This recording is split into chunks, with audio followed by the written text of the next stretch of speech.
2026 జనవరి 3, 4, 5 తేదీల్లో గుంటూరులో ఆంధ్ర సారస్వత పరిషత్ ఆధ్వర్యంలో జరిగే 3వ ప్రపంచ తెలుగు మహాసభలను జయప్రదం చేయండి. రండి, తెలుగువాడి ఘనతను, తెలుగు భాష గొప్పతనాన్ని ప్రపంచానికి చాటి చెబుదాం. 3వ ప్రపంచ తెలుగు మహాసభలను నెంబర్ 1 ఓటీటీలో ఉచితంగా వీక్షించండి. నెంబర్ 1 ఓటీటీకి ఎటువంటి చందా చెల్లించకుండా నెంబర్ 1 ఓటీటీను ప్లేస్టోర్ లేదా యాప్ స్టోర్ నుంచి మీరు డౌన్లోడ్ చేసుకుని మా ప్రసారాలు ఉచితంగా వీక్షించవచ్చు. ప్రకటనల కొరకు సంప్రదించాల్సిన ఫోన్ నెంబర్ 7893935555. నమస్తే. సామాన్యుడి చేతిలో సామాజిక అస్త్రం నెంబర్ 1 న్యూస్కి స్వాగతం. నేను రవీంద్ర.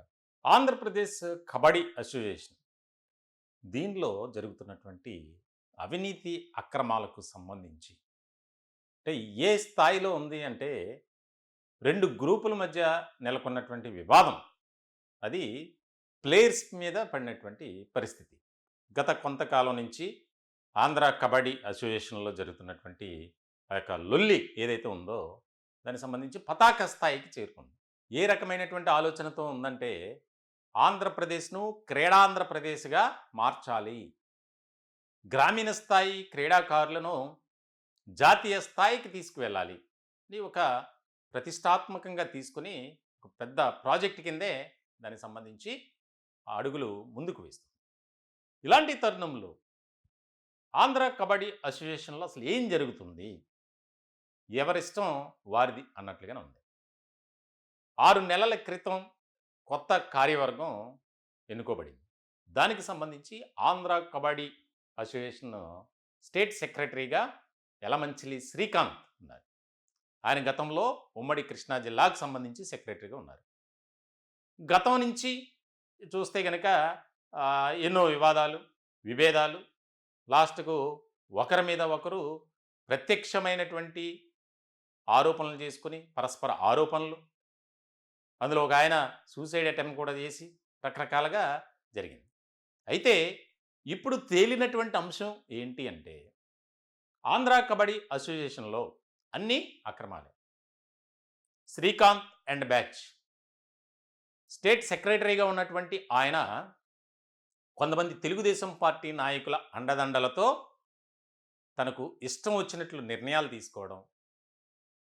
తీసుకోవడమే కాదు, అసలు వ్యవస్థనే ఇప్పుడిప్పుడే ఆంధ్రప్రదేశ్ నుంచి కబడ్డీ క్రీడకు ఎక్కువగా ప్రాధాన్యత లభిస్తుంది. దానికి సంబంధించి జాతీయ స్థాయిలో రాణించే వారి సంఖ్య కూడా పెరుగుతూ వస్తుంది. ఇలాంటి క్రమంలో ఆ క్రీడను ప్రోత్సహించాల్సినటువంటి అవసరం ఉంది. మరి ఏ రకమైనటువంటి అక్రమాలు జరుగుతున్నాయి? తాజాగా ఇక చేసేదేమి లేక అరెస్ట్ చేశారు. ఆంధ్ర కబడ్డీ అసోసియేషను రాష్ట్ర సెక్రటరీని అరెస్ట్ చేసినటువంటి పరిస్థితి మనం చూస్తున్నాం.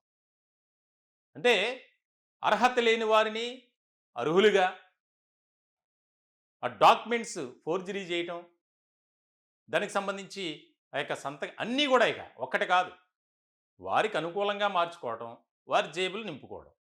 చివరకు ఏ రకమైనటువంటి పరిస్థితుల్లోకి వెళ్ళిపోయింది అంటే మెగా డిఎస్సి ఒక పెద్ద ఎత్తున ప్రభుత్వం మంచి సదుద్దేశంతో నిర్ణయం తీసుకుంది. దానికి సంబంధించి నోటిఫికేషన్ విడుదలైంది. అయితే ఈ స్పోర్ట్స్ కోటా ఏదైతే ఉందో ఆ స్పోర్ట్స్ కోటాలో కబడ్డీ క్రీడాకారులకు జరిగినటువంటి అన్యాయం అంతా ఇంత కాదు. ఇదిగో ఇటువంటి కంత్రిగాళ్ళు ఉంటే మరి అలాగే జరుగుద్ది. ఇప్పుడు దీనిపై ప్రభుత్వం ఫోకస్ పెట్టింది. డిఎస్సిలో స్పోర్ట్స్ కోటాని వారికి అనుకూలంగా మార్చుకున్నారు. శాప్ కొన్ని తప్పులు చేస్తే ఆంధ్ర కబడ్డీ అసోసియేషన్ మరికొన్ని. ఇంత దారుణమైనటువంటి పరిస్థితి అంటే చూడండి. క్రీడాకారులను ఎంపిక విషయంలో కోచ్లు కానీ, కెప్టెన్లు కానీ తాజాగా జరిగినటువంటి లీగ్ పోటీల్లో ఎవరు గెలవాలి ముందే డిసైడ్ చేస్తారు. వీళ్ళు కూర్చొని ఏసీ రూమ్లో ఈ టీం గెలవాలి అంటే వాళ్ళే గెలుస్తారు.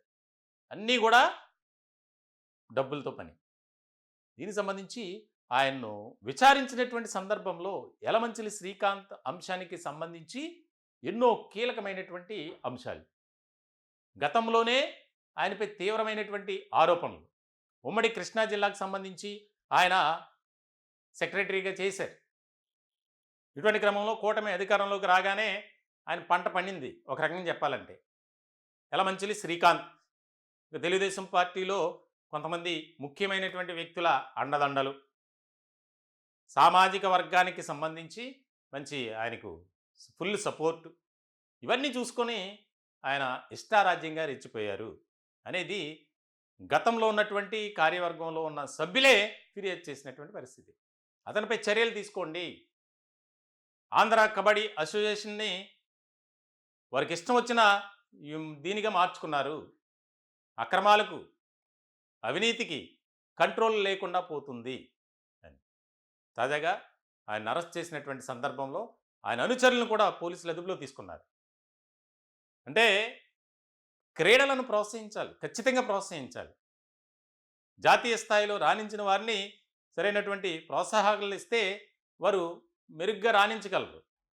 అది చేయకుండా అసలు ఎక్కడా కూడా వారికి ఇష్టం వచ్చినటువంటి ప్లేయర్స్ని సెలెక్ట్ చేయటం, అవసరమైతే ఫోర్జరీ సంతకాలు పెట్టడం, నకిలీ డాక్యుమెంట్లు క్రియేట్ చేయటం, ఆధార్ కార్డుల్లో వివరాలు కూడా మార్చేయటం, ఇవన్నీ చేసినటువంటి గనులు ఈ యలమంచిలి శ్రీకాంత్ అండ్ కో. దీనికి సంబంధించి ప్రభుత్వం సీరియస్గా ఫోకస్ పెట్టినట్టు కూడా తెలుస్తుంది. ఎందుకంటే ఆంధ్రప్రదేశ్లో అనేక విభాగాల్లో క్రీడాకారులు ఉన్నారు, రాణిస్తున్నారు. వారికి సరైనటువంటి ప్రాతినిధ్యం, ప్రాధాన్యత లేకపోవడం వల్ల ఎక్కడ వారు అక్కడే ఉంటున్నారు. ఆ గ్రామాలకో లేకపోతే ఊర్లకో పరిమితమైనటువంటి పరిస్థితి.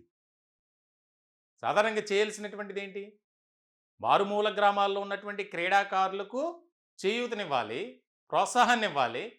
వారు రాణిస్తున్నటువంటి విధానాన్ని ఇదిగా తీసుకొని రాష్ట్రం తరపున క్రీడాకారులుగా వారిని ఎలివేట్ చేయాలి. ఇది చేయకుండా వారి సామాజిక వర్గానికి సంబంధించిన వారినే సెలెక్ట్ చేయటం, ఎవరు గెలవాలో ముందే నిర్ణయించడం, ఇదా మీరు చేసేది?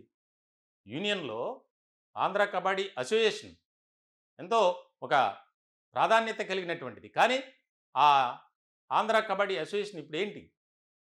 అవినీతికి, అక్రమాలకు కేర్ ఆఫ్ అడ్రస్గా మారింది.